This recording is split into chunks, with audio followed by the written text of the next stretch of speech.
오늘은 부활의 산 소망이라는 제목의 말씀으로 오늘 함께 나누고자 합니다. 여러분 앞에 현수막을 보셨습니까? 부활절 현수막이 걸려 있습니다. 지난 한 주간 동안에 많은 고민을 했습니다. 이걸 떼고 우리 교회표 현수막을 다시 붙일까 아니면 한 주간 더 놔둘까. 왜냐하면 오늘 함께 나눌 본문 말씀의 내용이 부활과 연결되어지기 때문에 이 말씀을 좀 더 의미를 되새기기 위해서 부활절 현수막을 유지하는 것도 괜찮겠다라고 하는 판단을 하게 되어졌습니다. 또 개인적으로 생각하기에 우리 기독교의 그 주일마다 드려지는 예배들이 있지 않습니까? 그런데 교회들이 그 강조하는 것 중에 하나가 뭐냐면 고난에 대해서 굉장히 많이 강조합니다. 그래서 사순절이라고 해서 벌써 몇 달 전부터 예수님의 고난에 대한 이야기와 묵상들을 해옵니다. 그러나 단순하게 부활절 한 주일에는 그냥 반짝 예배 드리는 것으로 끝나요. 그리고 현수막 내리고 그 다음 표가 붙는 걸 보면서 항상 마음에 우리에게 있어서 더 중요한 것은 고난이기도 하지만 그 고난을 통하여 이루시는 하나님의 부활이 있는데 예수 그리스도의 부활이 우리의 영광이 되어지는데 왜 이렇게 제 생각입니다. 가볍게 여겨지는 것일까라고 하는 생각을 해왔습니다.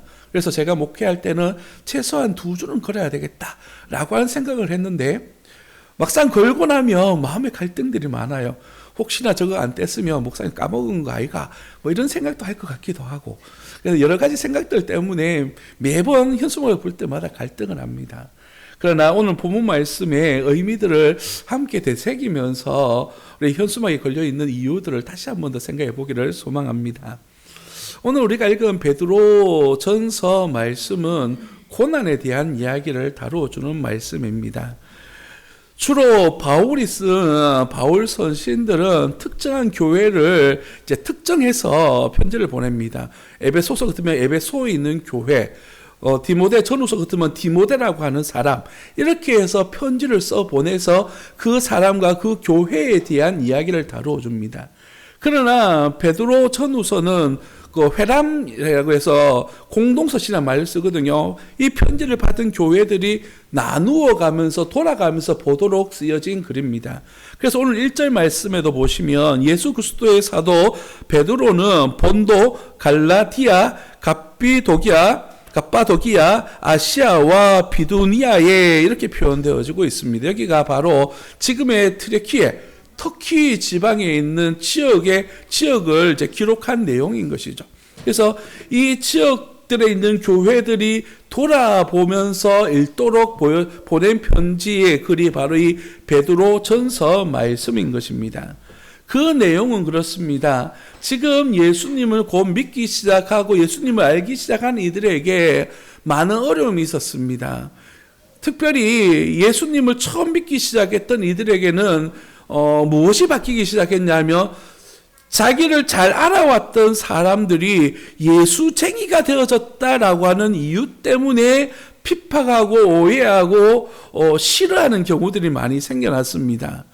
유대인 공동체 속에서는요, 유대교를 믿다가 예수님을 믿는 종교를 개종했기 때문에 그들로부터 이단자라고 하는 소리를 들으면서 배척을 당해야만 했고요.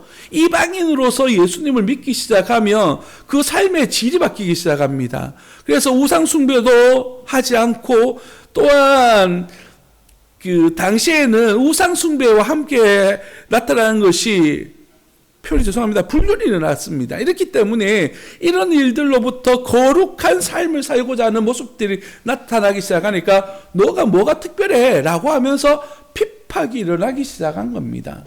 그래서 많은 고난 가운데 살아가고 있는 이들에 대하여서 오늘 베드로는 편지를 보내는 것이죠. 본문 속에 보면 베드로는 이러한 믿음의 성도들을 향하여서 두 가지 표현을 사용합니다. 1절에서는 흩어진 나그네라는 표현을 사용하고요. 2절에는 택하심을 받은 자라고 하는 말을 씁니다. 이 한마디로 묶으면 이런 말입니다. 흩어져 나그네로 살아가고 있는 선택된 이들이란 뜻이죠. 바로 하나님의 선택된 사람인데도 불구하고 내가 이 땅에서 살아가고 있는 것이 마치 여행하는 사람들처럼 섞이지 못하고 하나 되지 못하는 삶을 살아가고 있다라는 뜻입니다. 여러분, 여러분의 삶은 어떻습니까? 지금 살아가고 있는 삶의 현장들 속에서 예수님을 믿는 것 때문에 사람들로부터 자연스럽게 섞여지지 못하는 그런 일들을 경험해 보지 못하셨습니까? 우리 특히 학교에 다니고 있는 학생 여러분들은 그런 경험 없습니까? 저는 학교 다닐 때에 나름대로 신앙이 좀 좋다고 생각했습니다. 그래서 학교 갈 때 꼭 성경책을 들고 갔어요. 그래서 수업 시간 시작하기 전에 먼저 우리가 9시 시작하면 8시쯤 학교를 가잖아요. 그러면 성경책을 읽습니다. 제가 읽는 분량들이 있으니까 읽어요. 그러면 웃긴다고 그래요. 그리고 밥 먹을 때마다 기도를 하고 밥을 먹거든요. 그래서 손가락질을 하더라고요. 심지어 친구들이랑 놀러 가잖아요. 치킨 같은 거 먹으면 이거 어떻게 이해하실지 잘 모르겠습니다만은 고개를 돌리고 돌아오면 물에 소주가 섞여져 있어요. 예, 처음에는 저도 모르니까 물이 좀 이상한 거예요. 뭔가 좀 이상하다 이런 생각했는데 그 다음부터 생긴 버릇이 뭐냐면 물을 마실 때 냄새를 맡아요. 이게 혹시나 섞여 있는 것이 아닌가. 그런 것처럼 예수 믿는 사람들을 어떻게든 좀 이렇게 표현이 타락시켜 볼까 이런 마음들로 괴롭히는 사람들이 많았습니다. 여기 있는 우리 친구들은 어떻습니까? 네. 전혀 그런 일이 없다라는 표현들을 짓고 있습니다. 여러분, 근데 제 경험을 말씀드리면 그럼에도 불구하고 내 믿음과 내 신앙의 순수성을 지키려고 노력했더니만 그 친구들이 인정하기 시작해요. 언젠가 말씀드렸습니다만은 그때 친하게 지냈던 친구 중에 대구에서 경찰 공무원하는 친구가 있습니다. 그 친구가 어려운 일이 있을 때마다 전화가 와요. 자기가 관할하고 있는 그 지역에 사건, 사고들이 생기니까 전화 와가지고, 상도야, 날 위해서 기도 좀 해도. 이렇게 부탁을 하더라고요. 제가 대구에 있을 때는 친구 찾아오면서도 음료수를 들고 와요. 그래가지고, 부를 때도 이 목사님 이렇게 부르더라고요. 이러면서 선물도 주고 가고 막 이랬는데, 시간이 지나고 나니까 그 믿음을 인정받게 되는 것이죠. 오늘 본문 말씀에서 베드로가 믿음의 성도들에게 전하고 싶은 말이 이 말인 거예요. 너희가 지금은 환난을 당하고 고난 가운데 있지만 믿음 안에서 견뎌내고 이겨내면 하나님께서 선한 길로 은혜의 길로 인도할 것이다 라고 하는 하나님의 약속의 말씀을 전하는 것입니다. 본문으로 돌아가서 3절 말씀을 보겠습니다. 우리 주 예수 그리스도의 아버지 하나님을 찬송할지로다.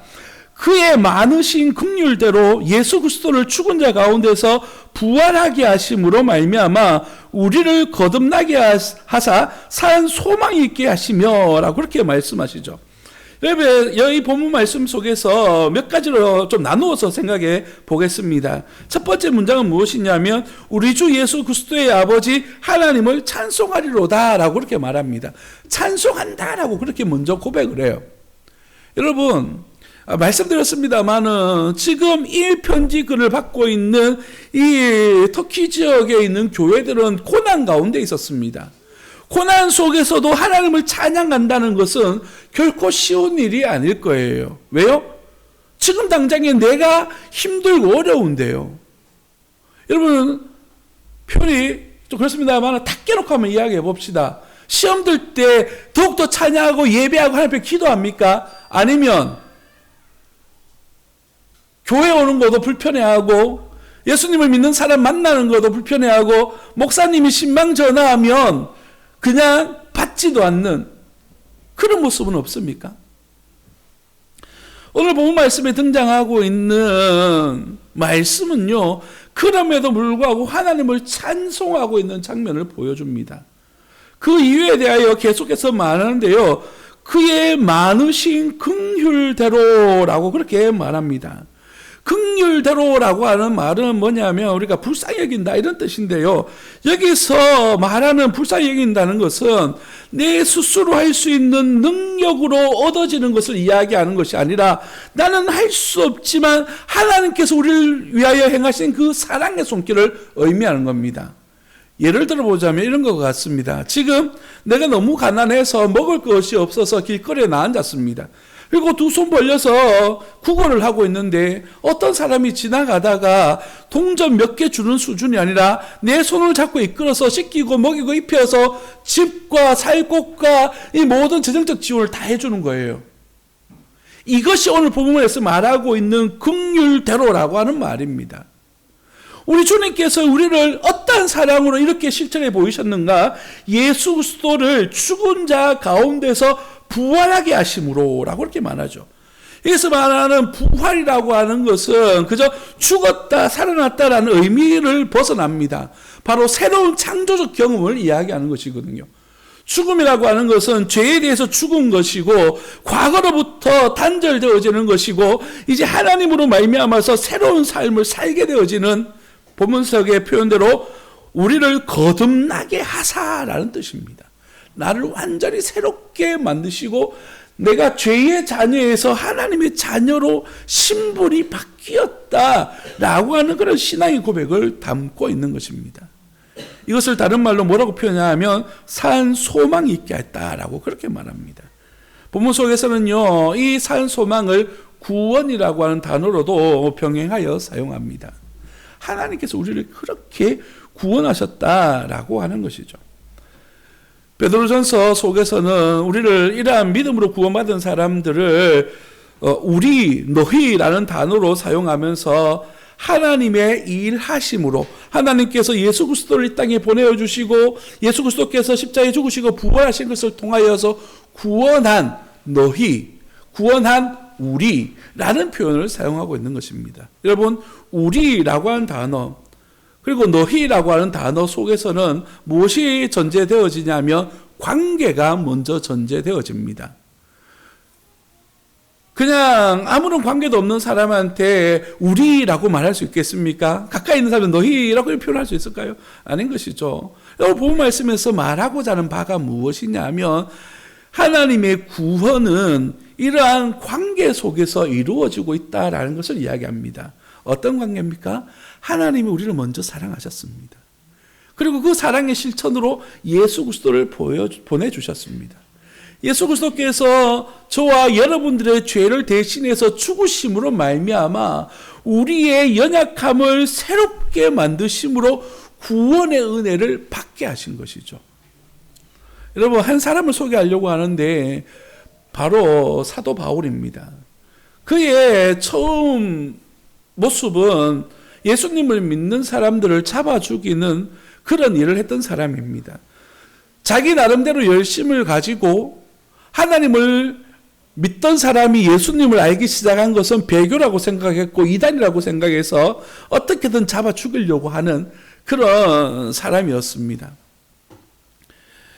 스데반이 죽을 때에 그들 앞에서 옷을 맡아주면서 증인처럼 행동했던 사람이 바로 이 바울이라고 하는 사람입니다. 그가 이제 다메섹에 있는 사람들을 잡아 죽이려고 하는 계획을 가지고 문서를 가지고 가는 길에서 누구를 만나게 됩니까? 예수님을 만납니다. 어떤 예수님을 만났을까요? 오늘 말씀대로 부활하신 예수님을 만나게 됩니다. 이런 부활하신 예수님을 만나게 된 이 사도 바울의 삶은 완전히 바뀌어지게 됩니다. 어떻게 바뀌죠? 핍박했던 그들을 찾아다니면서 이제 예수 그리스도를 구주로 고백할 뿐만 아니라 복음을 증거하는 사람으로 바뀌어지게 되었습니다. 그런데 오늘 여러분과 함께 나누고자 하는 바는 무엇이냐면 이 사도 바울이 전한 복음의 핵심이 무엇이냐라는 사실이에요. 사도 바울은 그 복음의 핵심을 뭐라고 이야기하냐면 예수 그리스도께서 우리를 위하여 고난당하셨습니다. 그리고 부활하셨습니다. 십자가의 죽으심과 부활이 사도 바울의 복음의 핵심이었어요. 이 예수님의 죽으심과 부활을 다른 말로 말하면 우리의 믿음이다라고 표현할 수 있는 거예요. 왜냐하면 예수 그리스도께서 죽으셨다가 다시 살아나셨음은 내가 믿지 않으면 나하고는 아무런 상관이 없는 관계가 없는 것이에요. 하나의 사건이고 하나의 현상이 될 수밖에 없어요. 그러나 내가 믿음으로 그 예수님을 의지하며 받아들이면 이것이 뭐가 됩니까? 나의 신앙이 고백이 되어지고 나의 것이 되어지는 것입니다. 다른 말로 표현해 보자면 바로 나의 구원이 되어진다는 것입니다. 그래서 사도 바울이 변한 것처럼 저와 여러분들도 이러한 예수 그리스도로 말미암은 은혜가 있기를 예수님 이름으로 축복합니다. 오늘 이 말씀을 전하는 이유가 하나 있습니다. 그것이 무엇이냐면 우리가 다음 주에 직분자를 뽑기 위한 투표를 하게 됩니다. 투표를 하게 되면 어떤 사람을 우리가 세워야 되느냐. 여기 표현에 오해가 없기를 바라는 것은 우리가 뽑아서 세운다는 의미가 아니라 하나님께서 원하시는 사람이 어떤 사람이고 하나님이 어떤 사람을 뽑기를 원하신가에 대한 이야기입니다. 그 첫 번째가 무엇이냐 하면 바로 이러한 부활의 산 소망이 있는 사람이 뽑혀져야 된다는 것이에요. 우리가 지난 6일 동안 특별 새벽 기도를 하면서 이 다윗에 대한 이야기를 살펴보고 있습니다. 그 중에 첫 번째 주제가 뭐였냐면 하나님의 사람은, 하나님의 일을 하는 사람은 하나님의 영에 감동되어져야 되는 사람이다 라고 그렇게 나누었습니다. 하나님을 온전히 믿는 사람이어야 되고 하나님을 온전히 기뻐하는 사람이어야 된다는 사실이에요. 왜요? 직분자는요 어떤 사람입니까? 앞서가는 사람입니다. 그렇기 때문에 그 앞서가는 사람의 그 모습을 바라보면서 뒤따라가는 사람들이 배우게 되고 알게 되는 것입니다. 여러분 자녀들을 키우다 보면 그 자녀들이 가지고 있는 습관들을 혹시 보신 적 있습니까? 독특한 그 습관들을 가진 사람들이 있어요. 친구들이 있어요.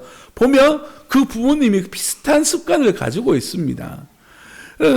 참 신기하죠. 왜 그럴까 생각해 보았는데 계속 보고 있거든요. 그러니까 그 습관들을 배우게 돼요. 좀 좋지 못한 이야기입니다만은 우리가 이쪽 지역에 살면서 다문화 가정들을 많이 봅니다. 그러면서 참 목사의 마음에 안타까운 마음이 하나 있는 것은 이 다문화 가정 아이들 중에 발음이 안 좋은 친구들이 너무 많아요. 무슨 말인지 잘 못 알아듣는 친구들이 많습니다. 그 이유를 보니까 어머님께서 한국 생활 시작하면서 한국말을 제대로 배우지 못하신 거예요. 그래서 발음이 정확하지 않고 말을 잘 못하시니까 이 발음을 그대로 듣고 배우는 겁니다. 그러니까 이 아이가 발음하는 것이 정확하지가 않는 거예요. 우리의 앞서가신 분들의 행위가 그 모습이 결국에는 그 교회를 만드는 것이고 그 교회의 정체성을 만들어가는 겁니다. 첫 번째 우리 직분자를 세우는 이 과정 속에서 우리가 뜨겁게 기도하고 하나님 앞에 소망을 품어야 되는 이유가 바로 여기에 있는 것입니다. 이제 교회가 이제 온전히 갖추어진 조직된 교회로서 출발해야 되는데 이 시점에서 교회의 정체성이 온전히 서야 되는 것이거든요. 근데 그 정체성이 어디서부터 시작되어야 된다고요? 부활 소망이 있는 사람, 예수 그리스도를 나의 구주로 인정하는 사람, 연약한 이들을 향하여서 예수 그리스도의 사랑과 복음을 증가할 수 있는 사람, 이런 사람이 세워져야 된다라는 것을 지금 여러분과 함께 나누고 있는 겁니다. 7절 말씀에 보니까 이렇게 이야기합니다. 너희 믿음의 확실함은 불로 연단하여도 없어질 금보다 더 귀하여 예수 그리스도께서 나타나실 때에 칭찬과 영광과 존귀를 얻게 하려 할 것이니라 라고 그렇게 말합니다. 여기서 전제가 하나 있습니다. 믿음의 확실함이다 라고 이야기해요. 믿음이 확실해지기 위해서 뭐가 필요하다고 본문이 이야기하고 있습니까? 바로 연단하여도 라는 표현을 사용합니다. 이 단어는 풀무불을 이야기합니다. 금을 만들 때 제가 금에 대해서 잘 모릅니다만은 이게 24K가 있고 18K가 있고 14K가 있고 그러더라고요. 어느 날 우리 집에 계시는 어떤 분하고 같이 금방에 갔습니다. 이제 금을 집에 있는 쪼가리 금을 팔러 갔거든요. 근데 이게 시금석이라 그러죠. 요만한 판에 대고 이렇게 갈아보더라고요. 그러면서 이게 그 흔히 말하는 뭐 몇 K다 이거를 맞추더라고요.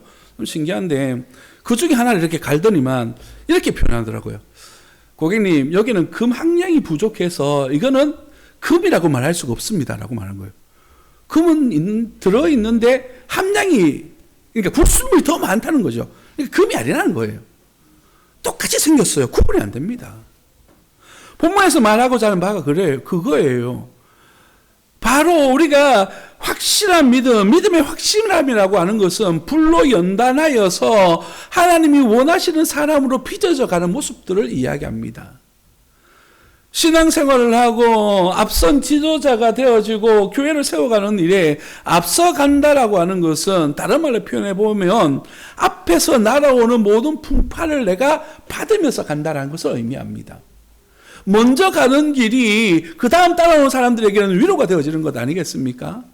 제가 이 설교하면서 이 본문을 준비하면서 마음속에 가졌던 모습들 중에 하나가 무엇이냐면 과연 직분자는 어떤 사람인가라고 하는 그런 고민이고 질문이었습니다. 그 중에 하나가 오늘 본문 말씀의 내용인데요. 바로 이 믿음의 확실함을 가진 사람은 그 모든 풍파를 이겨내고 믿음 위에 세워진 사람이다라는 것이에요. 그래서 오해가 없기를 또한 바라는 것은 완전한 사람을 세우겠다는 뜻이 아닙니다. 하나님의 형상 안에서 빚어져 가는 사람, 연단이라고 하는 말은 뭐예요? 완성된 사람을 이야기하는 것이 아니라 다듬어져 가는 사람을 이야기하는 겁니다. 그래서 그 모든 풍파를 이겨내면서 내 뒤에 오는 이들을 위하여서 이겨내고 견뎌내고 기도하면서 나아가는 앞서가는 사람이다라는 것이죠. 그래서 믿음의 확실함이라고 하는 단어를 원어로 찾아보면 검증된 믿음이라고 하는 뜻을 가지고 있습니다. 그래서 누구든 인정할 수 있는 믿음을 소유한 사람이다 라고 하는 것이죠. 그래서 성도에게 다가오는 고난은 그저 불편한 진실이 아니라 이 일들을 통하여서 나로 하여금 하나님을 더욱더 깊이 알게 하는 그러한 모습이다라는 사실을 우리에게 보여주는 것이죠. 이러한 모습은요, 우리 예수님께서도 우리를 위하여 보여주셨습니다. 예수님은 능력이 하나님이시기 때문에 스스로가 고난 당하지 않으셔도 됩니다. 근데 구원하신다라고 선포하시면 끝인 것이죠. 그런데 왜 그렇게 희생하셨습니까? 헌신하셨습니까? 그 이유는 우리를 사랑하시기 때문입니다. 우리의 죄의 대가가 어떤 것인지를 알게 하기 위함인 거예요. 내가 어떻게 구원받았고 내가 어떤 존재인지를 알도록 하기 위함인 거예요. 예수님께서 지신 십자가는 나를 사랑하심의 증거이고 능력인 것처럼 오늘 우리 믿음의 자녀들이 또한 직분자로 세워지게 될 하나님의 사람들이 내가 어떤 존재이며 내가 어떤 모습으로 주님 앞에 서야 되는지에 대한 온전한 신앙적 개념이 있는 그런 하나님의 사람들로 세워져 가기를 예수님 이름으로 축복합니다. 그래서 우리의 믿음과 우리의 신앙 가운데에 우리의 믿음이 증거되어지고 모든 사람들에게 인정받게 되는 그런 은혜가 있기를 예수님 이름으로 축복합니다. 말씀을 마무리하고자 합니다. 8절 말씀에 보니까 예수를 너희가 보지 못하였으나 사랑하는 도다 라고 그렇게 말합니다. 이 본문 말씀 속에서 얼마나 크게 위로받았는지 모릅니다. 너희가 예수님을 보지 못했지만 사랑하는 도다 라고 그렇게 말하죠. 여러분이 직접적으로 예수님을 만난 사람들이 있습니까? 없을 겁니다. 우리는 말씀을 통해서 예수님을 만나고 또한 우리가 기도하면서 그 설교를 들으면서 나름대로 영적인 묵상을 통해서 예수님을 만나는 체험들, 경험들을 하는 것이에요. 1차적인 만남은 아니죠. 그러나 우리는 어떻습니까? 그러한 은혜 속에서 예수 그리스도를 만나고 그분을 사랑한다라고 고백합니다. 오늘 이 말씀을 받는 저와 여러분들 가운데에도 이러한 부활 소망을 가지고 내가 주 안에서 어떤 사람으로 빚어져야 되고 훈련되어져야 되는지에 대해서 깊이 묵상하실 뿐만 아니라 내가 예수 그리스도를 직접 눈으로 보지 못했다 할지라도 오늘 내가 주님을 경험하면서 하나님을 묵상하면서 그 안에 있는 긍휼을 바라보면서 우리 주님을 사랑할 수 있는 은혜가 있기를 예수님 이름으로 축복합니다. 저는 이 본문 말씀에서 이렇게 적었습니다. 하나님과의 특별한 관계 이렇게 적었습니다. 내가 하나님을 사랑한다라고 하는 이 특별한 관계가 온전히 나 자신뿐만 아니라 또 다른 이들에게도 증명되어지는 그런 은혜가 있기를 예수님 이름으로 축복합니다. 여러분에게 주어지게 되는 모든 직분들과 사역들은 이렇게 예수 그리스도와의 관계 속에서 하나님과의 관계 속에서 드러나는 증거의 모습인 줄 믿으시기를 예수님 이름으로 축복합니다. 다음 시간에 다시 한 번 더 이 비슷한 부분을 살펴보겠습니다만은 교회를 세우는 것은 여러분 자신을 세우는 것이 아니라 하나님의 나라를 세우는 것이고 우리는 그 나라를 세우도록 부름받은 하나님의 사람들인 줄 믿으시고 온전히 순종하는 하나님의 사람들이 되시기를 예수님 이름으로 축복합니다. 기도하겠습니다.